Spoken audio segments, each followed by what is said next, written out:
සුබදෑසනක් ඔබට ජේසුස්වහන්සේගේ නාමයෙන් අද දවස ඔබට සුබම සුබ දවසක් වේවා කියලා මා ප්‍රාර්ථනා කරනවා.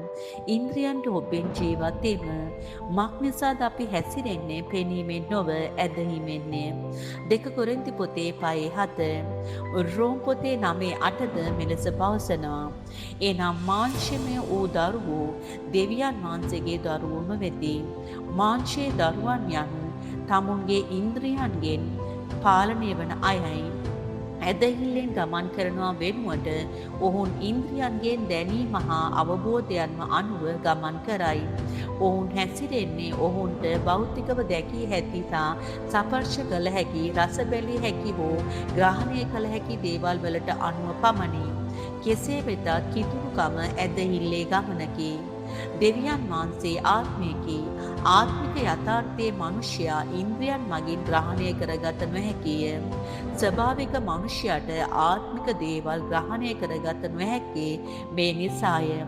ඒවා ඔහුට මෝඩකමය. කොරින්ති පොතේ 2:14 ඔහු සම්බන්ධ විය හැක්කේ තමාගේ ඉන්ද්‍රියන්ගෙන් තේරුම් ගත හැකි දේවල් පමණක්ය. ඒ විශ්වාස කිරීමට දැකිය යුතුය. යනුවෙන් පවසන්නේ මේයයි. මාංශයේ දරුවන්ගේ භාෂාව නම් මාංශයේ සිටින්නන්ට දෙවියන් වහන්සේව සතුටු කළ නොහැකිය. බයිබලයේ පවසයි. රෝම පොතේ 8:8 එලෙස ප්‍රකාශ කරයි. ඔබ සුළු මොහොතක් සිතන්න. ප්‍රේමණීය දෙවදාහිනි අද දවසේ මේ උදෑසන ස්වාමින් වහන්සේ ඔබට මට කතා කරනවා. උන්වහන්සේ කියනවා මානසික දරුවෝ ඇවිල්ලා දෙවියන් වහන්සේගේ දරුවෝ නෙමෙයි කියලා. ආත්මික දරුවෝ දෙවියන් වහන්සේගේ දරුවෝ. ඔබ මාංශය ආකාරයෙන් ස්වාමීන් වහන්සේ තුළ මේ පොළවේ සිටිනවා නම් ඔබට ආත්මික දේ මාංශික දේ අතර ලොකු වෙනස්කමක් තිබෙනවා. මාංශික මනුස්සයා හැම තිස්සෙම රෝගයක් සමග පීඩාව සමග කඳුළු සමග වේදනාව සමග දුක පීඩාවත් එක්කලා ඔවුන්ගේ ජීවිතේ කොඳුරනවා කෙඳිරි ගෑම් මත ඔවුන් ජීවත් වෙනවා. ඔවුන් හැම මොහොතකම ඔවුන් කියනවා අපි ජේසුස් වහන්සේ විශ්වාස කරනවා ජේසුත් එක්ක යනවා අපි ආඥා කරනවා අපි මේමයි අපි අරේමයි අපි බයිබලයේ කියවනවා අපි උදේ හවා දේව අභිමුඛයේ සිට ගන්නවා දේව මෙහෙවලට යනවා යාඥා කරනවා නිරාහරෙන් ඉන්නවා ඔක්කොම කරනවා කියලා කියනවා. නමුත් ඔවුන් මාංශයෙන් භාගයයි ආත්මයෙන් භාගයයි සිටින කට්ටියක්. මාංශික දරුවෝ හැම මොහොතකම ඔවුන්ගේ ජීවිතේ ඇවිල්ලා විවිධාකාර දේවල් ඔවුන් පිළිගන්නේ ඇස් දෙකෙන් දැකලා කන් දෙකෙන් අහලා ඇස් දෙකෙන් දැක්කොත් විතරයි. සමහරක් කට්ටියට ඒ ආකාරයෙන් ඇදහිල්ලක් තමයි තියෙන්නේ. ඔවුන් මේක දැන් සිද්ධ වෙන්න ඕනේ මේ දැන් සිද්ධ වෙන්න ඕනේ මේ දැන් මේක සිද්ධ වෙන්න ඕනේ අන්න ඒ වගේ දෙයක් තමයි ඔවුන්ගේ මනසේ තියෙන්නේ. නමුත් ජේසුස් ක්‍රිස්තුස් වහන්සේ තුළ යන ගමන ඇවිල්ලා ඇදහිල්ලේ ගමනක්. ඔබට ඇදහිල්ලේ ගමන බලන්න පුළුවන් ඇවිල්ලා ආත්මයෙන් ඔබ ඇතුළාන්තයෙන් තමයි ඒක ලබා ගන්න ඕනේ. ඇතුළාන්තික මනුෂ්‍ය ආත්මයන් වහන්සේ තුලින් තමයි ඔබ යමක් ලබා ගන්න ඕනේ. ශුද්ධාත්මයන් වහන්සේ තුලින් ඔබට යමක් ලබා ගන්න පුළුවන්. ආත්මයන් වහන්සේගේ කාරණා ගොඩක් බලවත්. ශුද්ධාත්මයන් වහන්සේ තුළ අපේ ජීවිතය අපි සඵලවත් වෙලා සාර්ථකත්වයට පත් වෙන්න ඕන නම් ජීවිතේ ජයග්‍රහණය ලබන්න ඕන නම් සුවයෙන් සිටින්න ඕන නම් එහෙනම් අපි මොනවද කරන්න ඕනේ? අපේ ආත්මික මනුෂ්‍ය අපි වර්ධනය කරගන්න ඕනේ. ආත්මික මනුෂ්‍ය වර්ධනය වෙච්ච කෙනෙක් මානසික දේවල් කතා කරන්නේ නැහැ. මානසික කතාවල් මානසික ජීවිතයේ පරණ ජීවිතයේ අතීතයේ අන්ධකාර දේවල් ඒ වගේම පාපයේ දේවල් ඒවා කරන්නේ නැහැ. මානසික මනුස්සය ආත්මික මනුෂ්‍ය අතර ලොකු වෙනසක් තියෙනවා. මානසික මනුස්සය හැමතිස්සෙම බොරු කියනවා, කපටිකම් කරනවා, කුමන්ත්‍රණ කරනවා, අන්ධකාරී දේවල් කරනවා, වංචනික දේවල් කරනවා, පාපේ කරමින් ගමන් කරනවා, විවිධාකාර දේවල් කරනවා. ඒ වගේ ඉතින් මානසික මනුස්සය හැම මොහොතකම බලන්නේ වැරදි දේවල් කරන්න, වැරදි කතාවල්, වැරදි ක්‍රියාවල්, වැරදි හැසිරීම්, නරක හැසිරීම්, නරක ජීවිතේ ඔහුගේ ජීවිතේ තිබෙනවා. හැබැයි ඌ කියනම ජේසුස් වහන්සේවත් විශ්වාස කරනවා උන්වහන්සේ තුලත් ගමන් කරනවා කියලා. හැබැයි පාපේ කරමින් ගමන් කරනවා. මේ වගේ ජීවිත ගත කරන්න බෑ මේ ජේසුස් වහන්සේත් එක්කලා. ඔබේ ආත්මික ජීවිතේ ඔබ මානසික ජීවිතේ දෙකම පටලවා ගන්න එපා. ඔබ එක්ක ආත්මෙන් ඉන්න ඕනේ එක්ක ඔබ මානසිකයෙන් ඉන්න ඕනේ. මානසික මනුස්සයාට කවදාවත් ආශිර්වාදය ලබන්න බෑ. ඔහු බොරු කියන ආත්මයක්. හැමදෙස්සෙම එයා ඇවිල්ලා දෙවියන් වහන්සේ තුල නෙමෙයි සිටින්නේ. ඔහුගේ ජීවිතේ ඔහුගේ ඔහුගේ නුවණින් ඔහුගේ බලයෙන් ඔහු දුවනවා.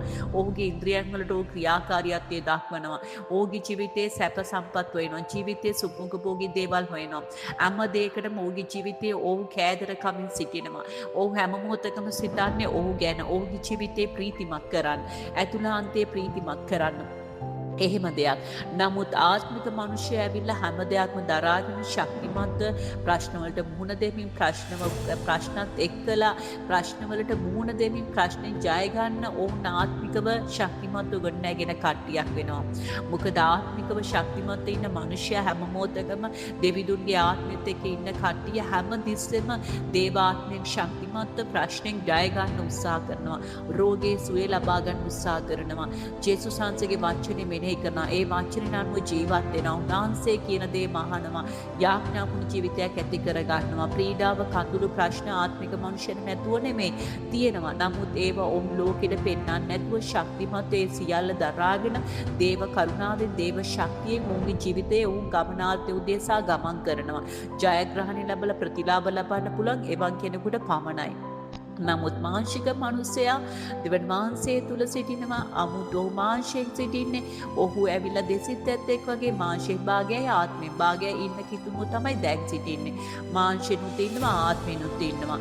ඉතින් මේ වගේ ඒගොල්ලන්ට ඔක්කොම පැටරිලා ඊට පස්සේ අන්තිමට වැටෙනවා. එහෙම බෑ. අපි එක්කෝ මාංශයෙන් ඉන්න ඕනේ එක්කෝ ආත්මයෙන් ඉන්න ඕනේ. මේ දෙකම පටලෝගෙන වැටෙන කට්ටිය හැමතිස්සෙම වැටෙනවා.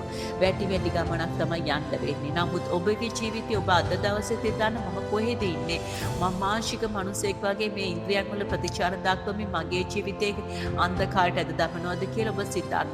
ඔබ ඉන්ද්‍රියන් වලට ප්‍රතිචාර දක්වමින් හැම මොහොතකම මම හරි මගේ නුවණින් මගේ බලයෙන් මගේ කැමැත්තෙන් මම මේ ගමන යනවා.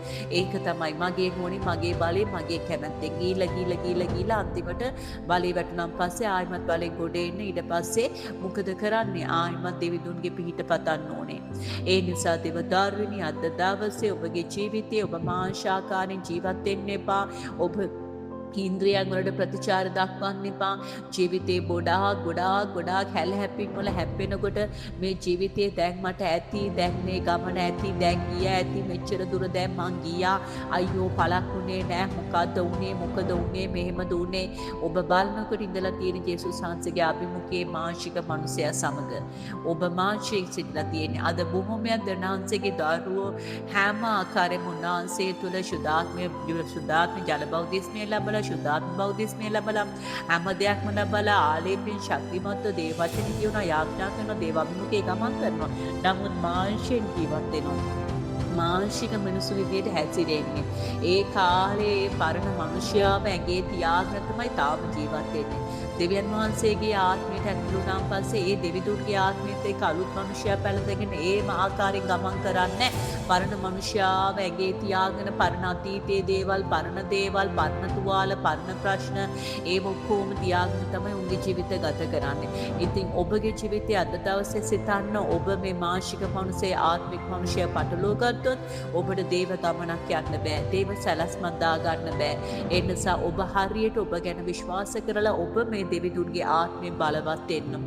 අද සිතන්න මම මාංශයෙන් සිටිනවද ආත්මයෙන් සිටිනවද? මම කොයි ස්ථානෙද සිටින්න ඕනේ? මම කොයි වගේ කෙනෙක් වෙන්න ඕනේද? අද දවසේ ඔබේ ජීවිතයේ ඔබගේ ඉන්ද්‍රියන් වලට ඔබ ප්‍රතිචාර දක්වලා ජීවිතේ විනාශ කරගන්න එපා. සුද්ධාත්මයෙන් පූර්ණ වෙලා මේ පොළවේ ඡාය ගන්න. ඔබට සුබ දවසක්. ජේසු පීඨයි.